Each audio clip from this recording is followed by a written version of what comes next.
चलिए शुरुआत सबसे अहम खबर के साथ जगदलपुर से आपको बताते हैं। 31 मार्च से पहले बड़ा सरेंडर, 108 नक्सलियों ने हथियार डाल दिए। 101 हथियार के साथ सरेंडर किया है। जगदलपुर के शौर्य भवन में सरेंडर हुआ है। पुलिस के बड़े अधिकारी वहां मौजूद रहे। समाज के प्रमुखों के सामने सरेंडर किया गया। नक्सलियों का डम सामान भी बरामद कर लिया गया है।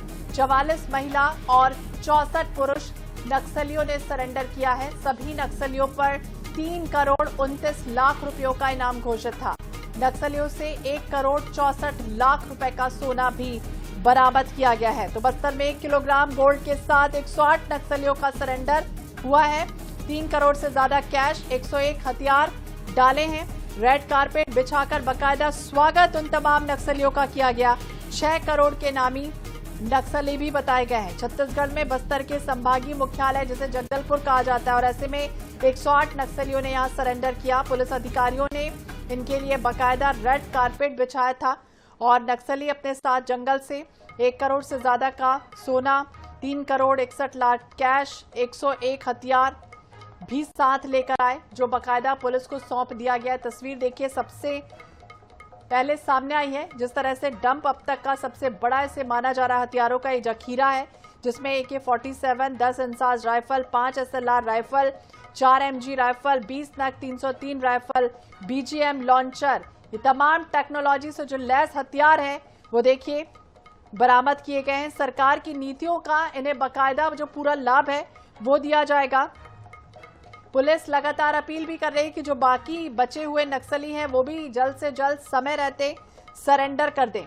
इन नक्सलियों पर 3 करोड़ से ज्यादा का इनाम घोषित था और सरेंडर कार्यक्रम में बस्तर संभाग के 7 जिलों के SP, DGP यहां मौजूद रहे। ये सभी नक्सली दंडकारण्य इलाके में सक्रिय बताए गए हैं। आत्मसमर्पण करने वालों में 44 महिला नक्सली भी शामिल हैं। कई पुरुष हैं जिन्होंने सरेंडर कर दिया है।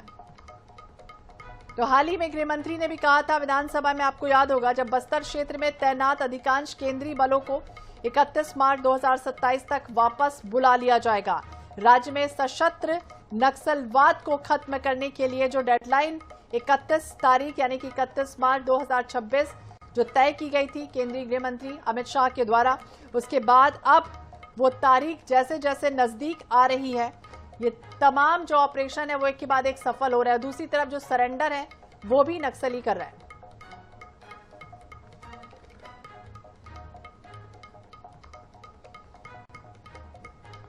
जीवनानंद हलदर ज्यादा जानकारी के लिए हमारे सहयोगी हमारे साथ जुड़ गए हैं। जीवनानंद, देखिए वो डेडलाइन नजदीक और बड़ी कामयाबी हाथ लग रही है। 101 हथियार के साथ ये सरेंडर किया है तमाम नक्सलियों ने।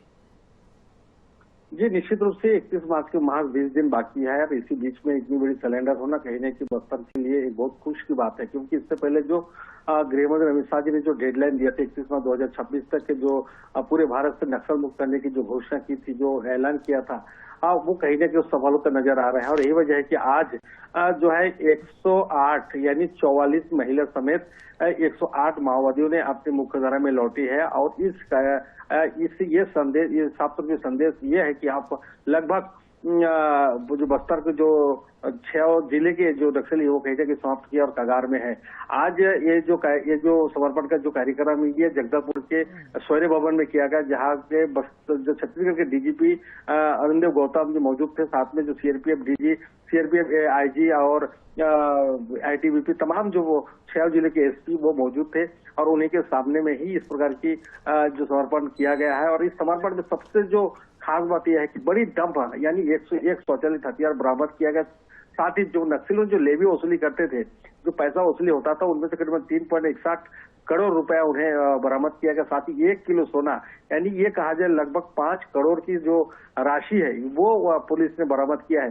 तो कहीं ना कहीं पुलिस ने इतनी बड़ी कार्रवाई के पीछे जो नक्सलियों के जो आर्थिक रूप से जो उन लोग मजबूत होते थे वो कहीं ना कहीं अब कमजोर होता नजर आया। और अब बस्तर में जो नक्सली के खात्मा के एक कदम आगे ये कहा जा सकता है। आप देखने वाली बात ये होगी ये जो आधिकारिक रूप से कब ये घोषणा की जाती है कि बस्तर नक्सल मुक्त हो चुका है। बिल्कुल, और देखिए केंद्रीय गृह मंत्री अमित शाह ने हाल ही में जिस तरह से कहा भी था कि भाई आप अगर आते हैं तो रेड कारपेट से स्वागत होगा, नहीं तो गोली खाने को तो तैयार रहना ही पड़ेगा। और जब ये तमाम वो नक्सली पहुंचे तो बाकायदा इनका रेड कारपेट में स्वागत सत्कार भी हुआ।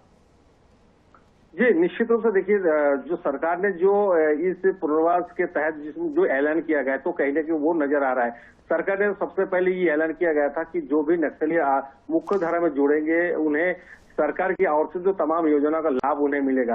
अगर उनकी स्किल डेवलपमेंट से लेकर उनकी जो योग्यता है, उनके अनुसार उन्हें काम दिया जाएगा, ताकि वो मुख्य धारा में जुड़कर अपने परिवारों को परिवार पालन पोषण कर सके, उनके जीवन में कोई दिक्कत ना हो, उनके रहने खाने, उनके लिए मकान, आवास, तमाम जो सुविधा की जो ऐलान सरकार किया था वो सरकार ने पूरा किया। और यही वजह है कि नक्सली अब सरकार के जो पुनर्वास की जो नीति से प्रभावित होकर वो लौट रहे हैं, मुख्यधारा में लौट रहे हैं। और उन्होंने ये भी कहा गया था सरकार की ओर से, जो नक्सली जो भटक कर गलत रास्ता अपने वो अगर मुख्यधारा में आते, उन्हें रेड कारपेट बिछाकर उनका स्वागत किया गया है। तो दोनों बातें जो है आप नजर आ रही है, और यही वजह है कि नक्सली अब पुनर्वास की जो नीति से प्रभावित होकर मुख्यधारा में लौट रहा है। तो बिल्कुल जीवानंद, जो कहा सरकार ने वो कर भी दिखाया। अब जो बचे कुछ नक्सली हैं वो देखना होगा कब मुख्यधारा से जुड़ते हैं, सरेंडर करते हैं, या क्या इनके साथ होता है। डेडलाइन तो खत्म होने जा रही है। बहुत बहुत शुक्रिया तमाम जानकारी का।